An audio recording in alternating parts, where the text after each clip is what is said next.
ሰላም ለእናንተ ይሁን እንደምን አላችሁ የተከበራችሁ ተመልካቾቻችን ከአማራ ሚዲያ ኮርፖሬሽን ከደሴ ስቱዲዮ ለዕለቱ የተሰናዱ ዜናዎችን ይዘናል ከዜናዎቹ ጋር ጀማል ኢማም ነኝ በያላችሁበት መልካም ቆይታ ይሁንላችሁ ሀገራዊ ምክክሩ ዜጋዎች በመረጡት አካባቢ በነጻነት ተንቀሳቅሰው እንዲሰሩ የሚያስችል ምህዳር ይፈጥራል ሲሉ ከተለያዩ የሀገሪቱ አካባቢዎች ተፈናቅለው በገራዶ መጠለያ ጣቢያ የሚገኙ የህብረተሰብ ክፍሎች ገለጹ ሰላምን በማስፈን ሀገራዊ አንድነትና ማህበራዊ ትስስርን ሊያጠናክሩ የሚችሉ የውሳኔ ሐሳቦችን ከምክክሩ እንደሚጠብቁ አስተያየት ሰጪዎቹ ተስፋ አድርገዋል። አንተነህ ጸጋዬ የነዋሪዎችን አስተያየት አሰባስበዋል እንደሚከተለው ይቀርባል።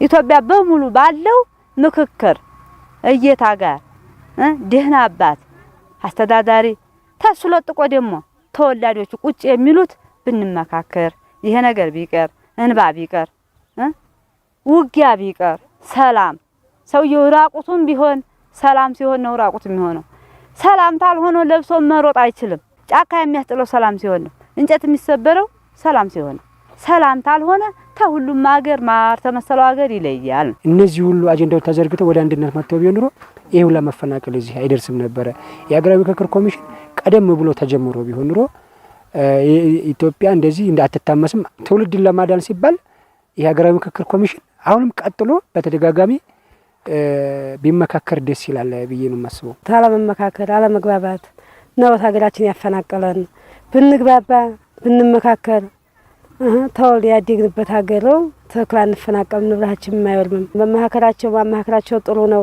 ይሄንኛም ራሳችን እናመሰግናለን ጦርነት ቢቀር የምንወደው ለማንም በሆኑ ጦርነት ሲነሳ ዘርነትን አፈላፈላ ሁሉም ማፈናቀላ ደረሰ ጦለቱ ጋርም መንግስት ጋርም እንደናንተ አቀማማጭ ጋርም ተላይዞ ስተታይ ድረስ የሚወርደው በምንድነው በሰላም ሰላም ይወረድ ያለፈዎችን ነገሮች በምን አይነት እንደሚሆኑ በምን አይነት እንባ በምን አይነት ደም እንደሚዘርቁ ላለው ትውልድ ያው ማስተካከል ይመስለኛል ዋናነን ለተፈናቃዮቹ መልካም መብት ያመጣል ብለን ነው የምናስበው ሁለተኛም ደግሞ እንደዚህ ምንጊዜም ተጠልሎ መኖር አስከፊ ነውና አገራዊ ምክክር ኮሚሽኑም ይሄን ባካተተ መልኩ ያደርጋል ብለንም ስለምናስብበት መጀመሩ መልካም ነገር ነው ብለን የምናስበው እንደኛ አጥብቆ ቢያስሩት በዘዝቆ ሲሸከሙት ያመቻል ነው ስለዚህ ሰላሙን እኔ በጣም እፈልገዋለሁ እንደ በጣም አርጄ ያለፈውን ሳይሆን ለሚመጣው ሰላም ተሆነልኝ ለተወለዱት ልጆች ተወልደናል ዳሱ ውለናል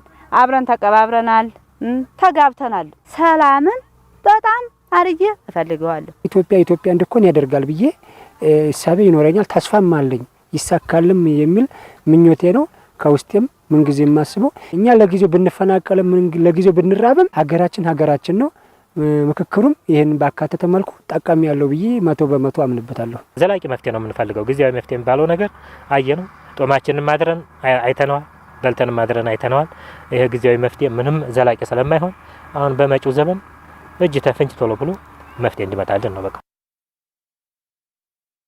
ሀገራዊ ምክክሩ ያሉንን ጥያቄዎች በተወካዮቻችን በኩል ያቀረብንበት በመሆኑ ሁላችንንም የሚያግባባ ውጤት እንጠብቃለን ሲሉ የተወለደሬ ወረዳ ሴቶች ገለጹ ልዩነቶችን በአፈሙዝ ለመፍታት ከመሞከር ይልቅ በውይይት መቅረፍ አስፈላጊ መሆኑን በመጥቀስ የሚጠበቅባቸውን እንደሚወጡ ማስገንዝበዋል መሐመድ በቀለ አስተያየቶቹን አሰባስበዋል እንመካከር ይፈታል ችግሩ ሀገራዊ ምክክሩ በጣም አስፈላጊና ተፈላጊ ነው ለኢትዮጵያ ብሎም ለጎረቤት ሀገር እንትን ይሆናል በያስባለሁኝ ተምሳሌት ይሆናል ለምን ብትለኝ ቀስ ብሎ የተመካከሩት ነገር ጠብ አያመጣም ጥሩ ውሉ ይገኛል የተተባተበውን ክር ድንገት ቶሎ በየላፍታታው በተላይፍታታም አሁን ውሉ ይጠፋባል እንዲክር የተመካከሩበትና የተወያዩበት ነገር ወደ ፍትህ ይመጣል በያስባለሁኝ ቀጣይ ደግሞ አሁን ይሄ ከቤት ጀምሮ ሀገራዊ ምክክሩ እስከ መጨረሻ ድረስ ደርሶ ጥሩ ልባት ይዞ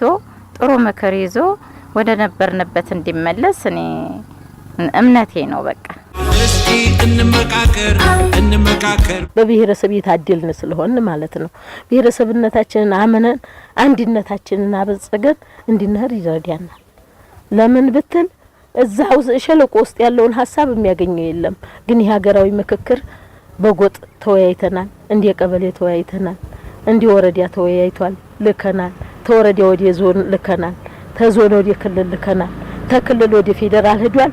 አሁን መጨረሻውን የምንጠብቀው ጥሩ ውጤት ያመጣል ብለን እየጠበቅን ነው። ከትላልቅ ሰዎች ከህግም ወጣ ያለ አስተሳሰብ ያለው ሰው ካለ በትላልቅ ሰዎች እንዲመከርና ይደረጋል። በአካባቢያችን እንዲህ እኮ አልነበረም የኛ ባህላችን ወጋችን እያል ወደ ነበርንበት እንዲመለስ ይደረጋል ማለት ነው። ሰላማዊነት ይበልጣልና ማለት ነው። ተሰበሰቡ ነገሮችን ሁሉ ሀገራዊ ምክክር ይፈታልናል። ሁሉም የብሔር ብሔረሰቦች ሁሉ በአንድ ላይ ሆኖ በቃ ተመካክረው ጥሩ ውጤት ደረጃ ላይ እንድንደርስ እንጠብቃለን። የሀሳብ ልዩነት ሲፈጠር ወደ ምክክር ወደ እርቅ ቢመጡ ጥሩ ነው።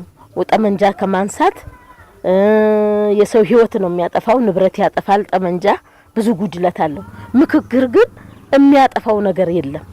ምክክር ቁጭ ትላለህ፣ ሀሳብና ሀሳብ ነው የሚጋጨው። ስለዚህ የንብረትም ውድመት የለም፣ የሰውም ልጅ አይጠፋም።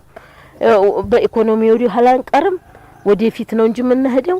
ፍቅርም ይዳብራል። ምክክር በጣም አስፈላጊ ነው።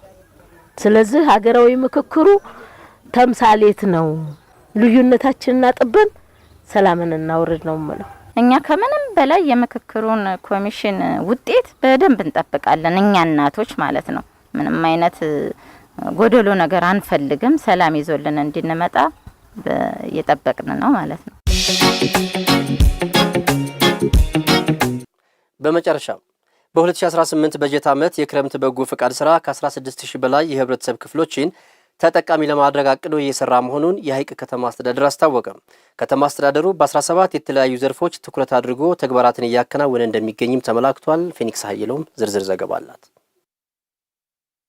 የሐይቅ ከተማ አስተዳደር የ2018 በጀት ዓመት የክረምት በጎ ፍቃድ ስራን በ17 የተለያዩ ዘርፎች እያከናወነ ይገኛል። በበጎ ፍቃድ ስራ የቤት እድሳት የተደረገላቸው የከተማዋ ነዋሪዎች ምቹ የመኖሪያ ቤት ስላልነበራቸው በርካታ ችግሮች እንደነበሩባቸው አንስተው በተደረገላቸው የቤት እድሳት ስራ ደስተኛ መሆናቸውንም ተናግረዋል። አንድ ልጅ አለችኝ የትምና ማን ያሰደኩ ውሃው ጭቃው ተዛ አንስተውኛል። በጎ ፍቃደኞች ደስ ናለኝ። ደስ ብሎኛል። በጣም ደስ ብሎኛል። ዝናብ ላይ ይወርድብኛል። የጫት ፕላስቲክ እየለበስኩ ነበር የምኖረው እና ከዛም ወጥቼ ሌላ ጋር ታዲያለሁ የተቀመጥኩ። ከዛም በኋላ እዚህ ታገኛለኝ እዚህ መጣው እና አሁን ደህና እየኖርኩ ነው። አልቅሻለሁኝ። ራሱ እንቅልፍ የማይወስደኝ ነበር።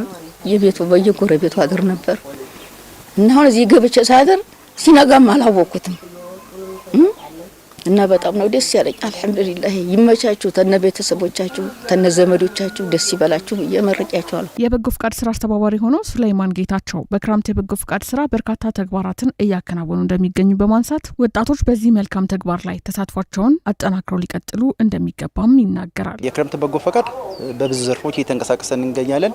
ለምሳሌ የአቅመ ደካሞች ቤት እድሳት ኦሬዲ በአምስቱም ቀበሌ በሚባል አካባቢ ላይ በደንብ እየሰራ ነው ያለነውና ነሐሴ አሁን ካጋማሽ በኋላ በየጊዜው በየአመቱ ከ300 እና ከ400 ልጆች ያለነሱ ደብተር፣ እስክሪብቶ፣ ቦርሳ ድጋፍ እናደርጋለን። በጎ አድራጎት ማለት ሰላም ነው።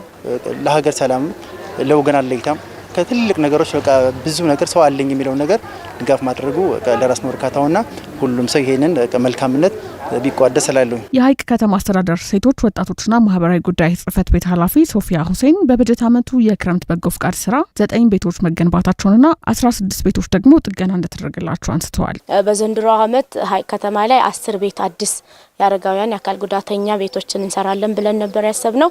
እስከ ዛሬ ድረስ 9 ቤቶችን ገንብተናል። 16 ቤቶችን እስካሁን ድረስ ጠግነናል። በዚህ ዓመት ከ16000 በላይ ማህበረሰቦችን ተጠቃሚ ለማድረግ ከ18 ሚሊዮን በላይ ሀብት አሰባስበን እነዚህን ዜጎች ተጠቃሚ ለማድረግ አልመን እየሰራን ነው። አሁን ላይ የቀሩን ስራ ምኖች ናቸው ብለን ገምግመን ወደ ቀሩን ስራዎች ትኩረት አድርገን እየሰራን ያለ ነው። በቀጣይ ለተማሪዎች የመማሪያ ቁሳቁስ ድጋፍና ሌሎች የበጎ ፍቃድ ተግባራት ተጠናክረው እንደሚቀጥሉም ተመላክቷል። ወደ ተመልካቾቻችን ከአማራ ሚዲያ ኮርፖሬሽን ከደሴ ስቱዲዮ ለዕለቱ የተሰናዱ ዜናዎች እስካሁኖቹ ነበሩ። ስለ አብሮነታችሁ እጅግ አድርገን እናመሰግናለን። ጀማል ኢማም ነበርኩኝ። በያላችሁበት መልካም ጊዜ ይሁንላችሁ።